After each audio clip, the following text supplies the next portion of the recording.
Hi, I'm Marlo from Wild Food UK. It's the 7th of March and I'm in my garden today with our latest recruit, Ben, who's not only a very experienced forager, he's going to be running courses for us down in the southwest, but he's also a chef of 20 years. So I'm going to take him in the kitchen in a minute and we're going to show you what to do with this magnificent tree in my garden.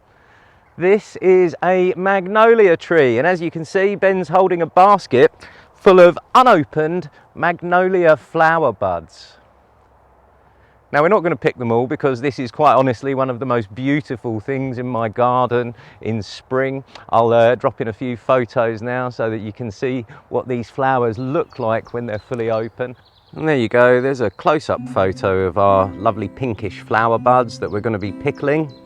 And those open up into this beautiful broad-petalled white flower that's still quite pinkish underneath. And we're going to be using those lovely gingery flavoured petals as boats for some canapes as part of the meal later.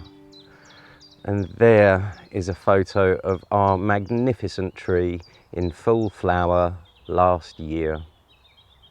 The buds come out on the tree and the flowers will open before the tree even has any leaves on it. It's the flower buds that we're going to use today, but you can use the flower petals when they're fully open, and I think Ben knows a few other uses for the tree as well. We'll go into those in the kitchen, but what we're going to do is pickle these lovely flower buds, our magnolia flower buds, in a nice sweet pickle. Unfortunately, my magnolia tree has a slightly pinkish flower. I'll show you that here. They are quite pale when it comes out, pale pink.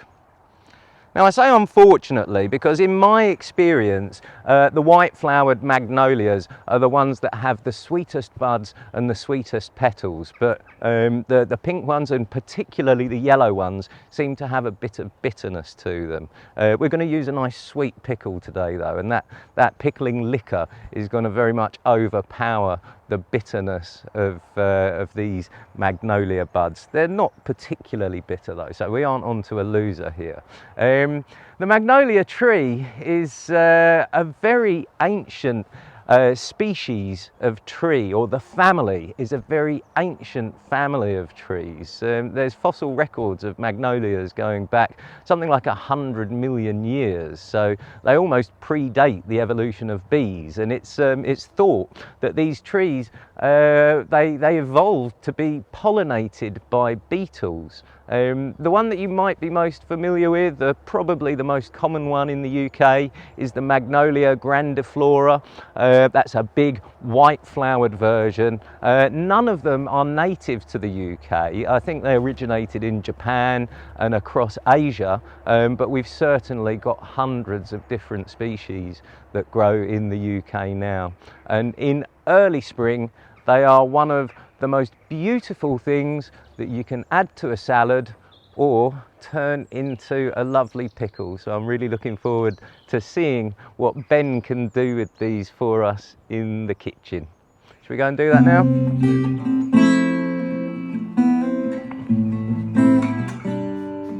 Right, okay, so we're back in the kitchen with our basket of lovely magnolia flower buds. And I've been playing sous chef. What I've done is sterilise these jars and just pack them full of those magnolia flower buds after I've taken off the furry husks. And in the meantime, Chef Spice, what a fantastic name for a chef. He's been doing the slightly harder work just over here. Hardly much harder at all. Well, tell us what we've got. We have cider vinegar, rice vinegar and malt vinegar, distilled malt vinegar, with 2 dessert spoons of caster sugar, 2 cloves of garlic, 1 woodhaven root, the root of a whole plant, just a little plant, and 2 dessert spoons of hogweed seeds. And they've just infused on the agar for about 10 minutes until they're the flavours have been nicely infused into that gastrique, which is a fancy word for a sweetened vinegar. So yeah, we've just infused the spices essentially, those beautiful native wild spices, and cooked that garlic out until it's just gone translucent so that it doesn't oxidize in the next week as it pickles that magnolia buds, because it'll go like a blue sort of colour if you don't cook it out adequately. Okay, so we're doing an experiment to see which vinegar is best. The traditional recipes for pickled magnolia buds all use rice vinegar, but Ben, as a chef, has had a sneaky suspicion that distilled malt vinegar will taste almost exactly the same and it costs a lot less. And we're also doing one with some cider vinegar, just because I like cider vinegar. So what we've done is label the jars. And all we're going to do is let this pickling liquor cool and then pour it in the jars and put those jars in the fridge for a week. I mean, you can eat this after a day if you want to, but if you can leave it for a week, then it will taste a lot better. Right, so it's a week later and our pickles are ready to taste. And as you can see, our magnolia has opened up a bit more. See these beautiful flowers here? Not quite fully open. There we go. And we're going to use some of these petals in the salad that's going to go with the pickle.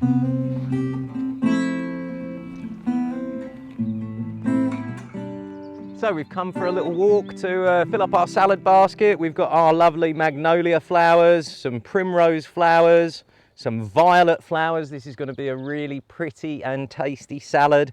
We've got some three-cornered leek, some chickweed, some ground elder, and lots of lovely sorrel.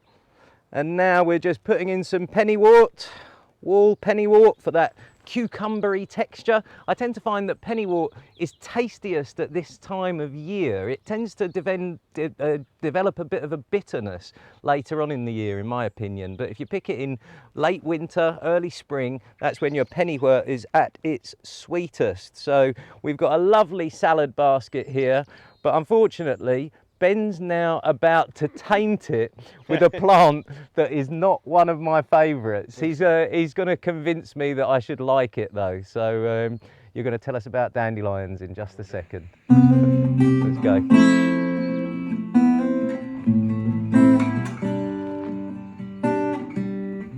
I'm here with one of my absolute favourite plants, and if you come on any of my courses, that's probably something you're going to hear me say a lot and might seem less and less relevant the more I say it, but that's because I'm always very enthusiastic about the plant or fungi that is directly in front of me, and this is it really is a top favourite of mine. It's got an incredible nutritional profile and it's got a wonderful complex flavour. It has quite a bitter flavour, which is the most complex of the flavours because of the complex nature of what bitter flavours might be telling us. It's telling us that whatever we're eating is physiologically active, and that could be for a positive nature, or it could be because it's poisonous. But bitter, as I say, it's something that is a flavour that we all do like. I'm going to convince you all of that. Marlowe, for instance, says he doesn't like bitter. He doesn't like dandelions, but I know that he enjoys a coffee in the morning. I'm pretty sure he enjoys chocolate, but both of those things are generally balanced out with some sugar, so some sweetness, right? And some fats. So if you're going to include bitter flavours, as I'm going to show you when we prepare a salad in a moment with the magnolia, when you include bitter flavours into any dish, all you need to do is, the first thing you need to think about is really, especially when you're trying to introduce them to people that are not convinced that they like bitter flavours. Some people are particularly bitter sensitive, and for those people, you just need to include enough sweetness. If there's enough sugar in the dish somewhere, then they will enjoy it. you know, just like most people enjoy coffee or chocolate when it has enough sugar in there. But obviously you've got other flavours that you can balance it out with, and each one of them will allow you to include more bitterness in a dish, or to enjoy bitterness more in a dish. And those will be, obviously you've got bitter, sweet, sour, salty, and the fifth flavour being umami. And I'm going to give you a bonus one, which would be pungent flavours, spicy flavours. And Magnolia has some of those as well, those sort of clove, gingery kind of notes as well. And as I say, these bitter flavours can be complexified and enjoyed more through a slow roasting process, such as when you make coffee or chocolates. In fact, David, who's behind the camera today, has treated me to some burdock coffee, which is very similar to the dandelion coffee, but made with burdock root, and it has a lot of the bitter notes. And it has a wonderful fibre in it, an indigestible fibre called inulin, which brings a bit of sweetness. And when it's roasted, brings a wonderful nutty flavour. So I'll get back to the kitchen and see if I can convince Marlo to enjoy some bitter flavours.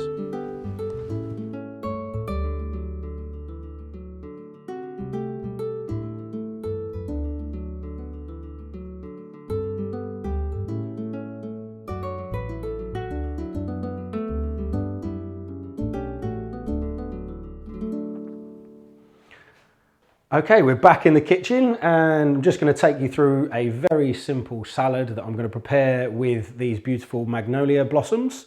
And essentially we've got the magnolia blossoms, we've got chickweed, which is only just a little token amount of that, but that's one of my favourite things to add into a wild salad because it's got a very mild flavour and very beautiful leaves, so it's very aesthetically pleasing. But little token amount of that.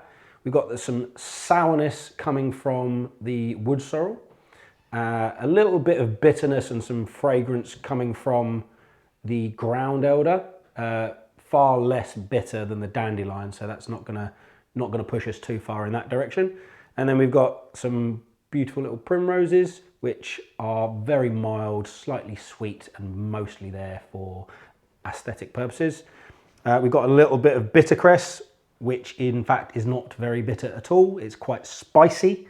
We've also got some three-cornered leaves, because it's not in flower yet, which is again slightly sweet, slightly spicy. There's a little bit of heat there from the allicin going on. And then another top favourite for salads is the pennywort, which, as Marlo has already told you, is quite sweet at this time. It's very mild, essentially just going to be very refreshing. Going to bring in a wonderful texture there. Of course, the dandelions, one of my absolute favourites. And then some more, not only beautiful little flowers, but quite fragrant little violets. And that's it, basically. We're going to just mix up. We've got a very happy accident. Marlo, so one of Marlo's elderberry wines has turned into a vinegar, which is absolutely delicious. It's really, really wonderful. And all we're going to do with that is mix it with some extra virgin olive oil. I think we're probably, because it's quite sweet on its own, I think we're going to go for about a third vinegar. Might have gone slightly over there, but it's quite sweet, so it'll be forgiving. And then a nice drizzle of honey to bring that sweetness to balance out some of those bitter flavours. Now, if you don't have, which you might be fairly unlikely to have any elderberry vinegar, you can always use the pickling liquor from your magnolia pickles, or just some normal balsamic vinegar or cider vinegar, just really anything that's going to be a little bit fruitier. I wouldn't go with malt vinegar. Apart from that, you're basically good. But I've had a little pre-test of some of these, and even the malt vinegar one I think would make a really good alternative to the elderberry vinegar. So I'm just going to give that a little shake up. We can always taste it again, see if we need a bit more sweetness. But that is essentially our salad.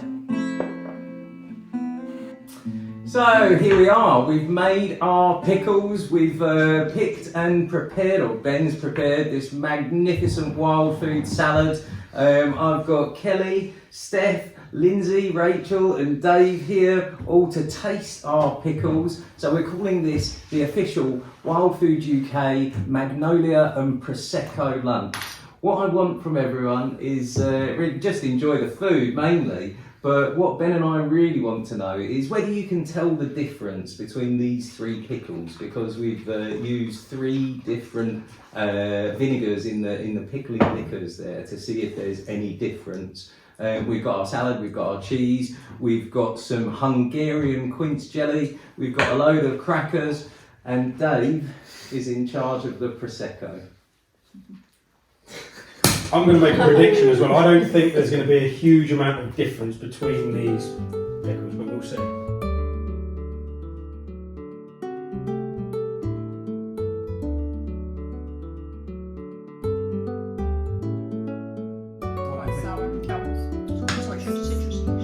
What one's sour? What does it say on the lid there? The rice vinegar's quite sour. But I like that one because you can taste the flour more. Okay. Taste the magnolia more. And the cider vinegar, what do we think of that?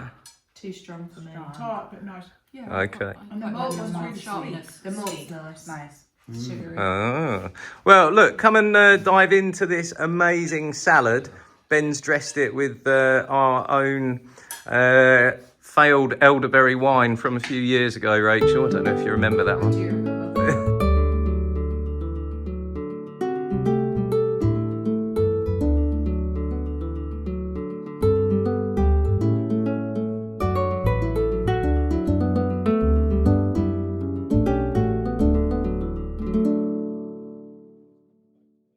All right, here you go. Add a tiny bit more of that dressing on there for me, please. We'll add a little bit of bit of sugar to help the medicine go down my way. Let's do that. Right, am I going to enjoy a dandelion salad?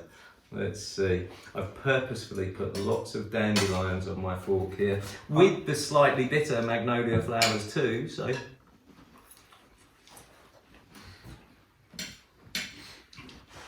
Is that dressing free? Can we persuade someone who doesn't like bitter things to enjoy dandelions? I think with the help of my elderberry wine vinegar... Yeah, it's all about it. No, that's worked really nicely. I can't knock that at all. In fact, that is, as far as salads go, a really, really lovely salad. It is largely because of the dressing, obviously. Yeah. But No, exactly. like you said, it's all about balancing flavours. And you've done that very well. Let's see if our little boat here is nicely balanced as well. I've actually made a specific boat with extra dandelion for you as well here. That was a blue cheese one. That was a blue cheese one. So I'll just let the power of that blue cheese... I'll tell you what, I'll get rid of the power of the blue cheese with a bit of Prosecco. And what cheese is on this one? This is the cheddar. Oh, my favourite. Cheddar with 2 dandelion leaves. With a bit of honey to help the balance out the bitterness. Oh, that is really, really good. I really like that. That was absolutely lovely. Okay, that has been a success. I think that the decision on the vinegars was mixed. So I think the majority liked the malt vinegar, but someone liked the cider vinegar. That was you, wasn't it, Dave? And you liked the cider vinegar too. And Rachel, you liked the rice vinegar. Wow. So Rachel's the only posh one. Other than that, it's a win for the budget choice. Yeah, I like that. And as far as the bitter salad goes, that was absolutely lovely because it was dressed with my elderberry wine, though. That's why. Anyway, enjoy the rest of your lunch, people. I've got to get back to work and do the post. Cheers, everyone. Cheers. Bye.